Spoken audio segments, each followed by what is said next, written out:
جب آپ رضی اللہ کی وفات ہوئی تو ترکے میں صرف کرنسی کی مد میں 3 ارب 20 کروڑ 10 لاکھ دینار چھوڑے تھے۔ ایک دینار گول سونے کا کچھ بھاری سا سکہ ہوتا تھا جو کہ 4.5 کے برابر تھا، اور اس وقت ایک ماشا پاکستانی 6 یا 7 ہزار روپے کا ہے۔ 1000 گھوڑے، 1000 اونٹ اور 10,000 بکرے، بکریاں اور مویشی اس کے علاوہ تھے۔ مدینے اور اس کے اطراف میں بے شمار زمینیں تھیں، جبکہ آپ کی جائیداد میں سونے کی سلیں تک موجود تھیں۔ وفات کے بعد ان سلوں کو کلہاڑوں سے کاٹا گیا۔ مزدوروں نے صبح کاٹنا شروع کیا تو شام ہو گئی اور مزدوروں کے ہاتھ تک سوج گئے۔ آپ کی وفات کے وقت آپ کی چاروں ازواج حیات تھیں اور بیوی کے حصے میں جائیداد کا 8واں حصہ آتا ہے۔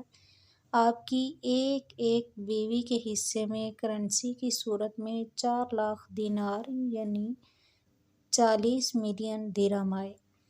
یہ حضرت عبدالرحمن بن عوف تھے جن کو نہ صرف بدری صحابی ہونے کا اعزاز حاصل ہے بلکہ یہ ان 10 صحابہ میں 8ویں نمبر پر موجود ہیں جن کو رسول اللہ صلی اللہ علیہ وسلم نے دنیا میں ہی نام لے کر جنت کی بشارت دی تھی۔ حضرت عبدالرحمن بن عوف اسلام سے پہلے بھی تجارت ہی کیا کرتے تھے اور حضرت عثمان کے بہترین دوستوں میں شامل تھے۔ جب ہجرت کر کے مدینہ آئے تو بالکل مفلوج الحال ہو چکے تھے۔ اللہ کے رسول صلی اللہ علیہ وسلم نے ان کی مواخات بھی ایک انصاری صحابی سے کروا دی۔ آپ نے ان انصاری صحابی سے کچھ نہ لیا، صرف یہ پوچھا کہ بازار کا راستہ کہاں ہے۔ آپ رضی اللہ عنہ جو کماتے اس کے 2 حصے کر دیتے تھے، ایک حصہ خود رکھتے اور ایک حصہ آپ صلی اللہ علیہ وسلم کے حضور پیش کر دیتے۔ ایک دفعہ 8,000 دینار کمائے تو 4,000 اللہ کے نبی صلی اللہ علیہ وسلم کی خدمت میں پیش کر دیے۔ آپ صلی اللہ علیہ وسلم نے پوچھا گھر پر کیا چھوڑا؟ فرمایا اتنا ہی ہے جتنا لے کر آیا ہوں۔ آپ صلی اللہ علیہ وسلم نے دعا فرمائی، اے اللہ، عبدالرحمن جو رحمان کا تاجر ہے اس کے دونوں مالوں میں جو یہاں لے کر آیا ہے اور جو گھر پر چھوڑ کر آیا ہے اس میں برکت عطا فرما۔ عبدالرحمن فرماتے ہیں کہ اس کے بعد سے میں مٹی کو بھی ہاتھ لگاتا تھا تو وہ سونا بن جاتی تھی۔ ایک دفعہ مدینے میں ریت کا طوفان آ گیا، لوگ حیران پریشان گھروں سے باہر نکل آئے۔ ام المؤمنین حضرت عائشہ بھی دروازے پر آ گئیں اور پوچھا یہ طوفان کیسا ہے؟ لوگوں نے بتایا کہ عبدالرحمن بن عوف کا تجارتی قافلہ آیا ہے۔ آپ نے حیرت سے دریافت کیا بھلا تجارتی قافلہ بھی ایسا ہو سکتا ہے؟ اور پھر دیکھتے ہی دیکھتے عین وسط شہر میں 700 سامان سے لدے اونٹ کھڑے تھے۔ عبدالرحمن بن عوف روتے جاتے اور لوگوں میں سامان بانٹتے جاتے تھے، حتیٰ کہ پورے 700 اونٹوں کا سامان لوگوں میں تقسیم کر دیا۔ مجموعی طور پر اسلام اور اسلامی معاشرے کا مزاج یہی ہے کہ تجارت اور کاروبار کو فروغ دیا جائے، جبکہ نوکری اور غلامی کی حوصلہ شکنی کی جائے۔ اسی لیے رسول اللہ صلی اللہ علیہ وسلم کی حدیث کا مفہوم ہے کہ رزق کے 10 دروازے ہیں جن میں سے 9 تجارت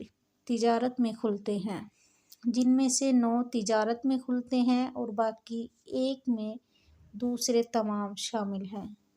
لوگ اس بات پر بحث کرتے ہیں کہ اسلام تبلیغ سے پھیلا یا تلوار سے۔ میرا ماننا یہ ہے کہ اسلام تجارت سے پھیلا ہے۔ مسلمان بے انتہا وسیع سوچ کے مالک تھے، یہ خود کو برانڈ بنانا اور برانڈ کرنا جانتے تھے۔ مسلمانوں نے خود کو کبھی بھی مکہ، مدینہ یا عرب تک محدود نہیں کیا، یہ ایران، عراق اور ہندوستان سے ہوتے ہوئے جزیرہ غرائب الہند تک پہنچ جاتے تھے اور اپنی برانڈ ساری دنیا میں متعارف کرواتے تھے۔ ان کی برانڈ کا نام اسلام تھا، مقصد اسلام ہوتا تھا اور نتیجے میں پیسہ بھی ملتا تھا۔ یہ کپڑے میں نقص اور عیب بتا کر بیچتے تھے۔ یہ بارش کے بعد گاہک کو بتاتے تھے کہ بارش کی وجہ سے گندم گیلی ہو گئی ہے، اس لیے ہم اس کو اس کی اصل قیمت سے کم پر بیچیں گے۔ یہ معمولی فائدے پر بھی گاہک کو اچھی چیز بیچ دیتے تھے اور بیچا ہوا مال واپس بھی لیتے تھے اور تبدیل بھی کرتے تھے۔ ہم ایسی دوگلی قوم ہیں کہ ہم 2 روپے کمانے کے لیے جھوٹ بھی بولتے ہیں اور چونا بھی لگاتے ہیں، لیکن کاروبار کرنے والوں کو چور لٹیرا بھی سمجھتے ہیں اور ان سے حسد بھی کرتے ہیں۔ آج ساری دنیا کو یہ بات سمجھ آ چکی ہے کہ سرمایہ کاری اور تجارت کرنے والوں کو عزت دینے سے ملک اور قومیں ترقی کرتی